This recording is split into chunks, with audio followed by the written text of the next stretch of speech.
This young child's brain is a sponge. As this child takes in the world around her, she fixes her gaze on her parents' faces, closely watching what they do and coordinating her actions to match theirs. It might not look like much is happening, but this process of observation and imitation is a crucial step in learning. This child with autism, however, rarely makes eye contact and may not respond to her name being called, and so she frequently misses out on these opportunities to observe, mimic and practice behaviors, learn new words, and acquire social skills. Ultimately, these missed connections could lay the foundation for some of autism's defining traits, such as difficulties with social communication. Early intervention, however, could change that trajectory. There's a suite of therapies that mostly involve teaching a young child new skills during ordinary daily activities, such as play. These early interventions are often tailored to a child's interests and are designed to reinforce helpful behaviors. For example, if a child reaches for a truck, her mother might drive it over to her and try to engage her in a shared activity, like loading it up with sand and dumping it. If the child repeats the game later with another playmate, her mother might reward her. Although this looks like simple play, it's teaching the child to coordinate with another person to focus on the same object, a skill called joint attention that's typically delayed in autistic children. That's just one example, but early intervention therapies create multiple new avenues for children to learn crucial skills such as joint attention and symbolic play.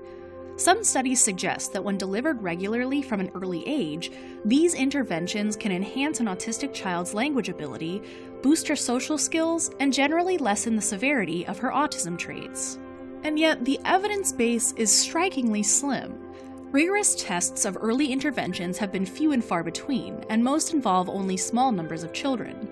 As a result, many studies show modest effects and have been hard to replicate. That makes it difficult to really prove what interventions work. What's more, because autism has such a diverse spectrum of traits, no single approach will work for every child. But the field is evolving.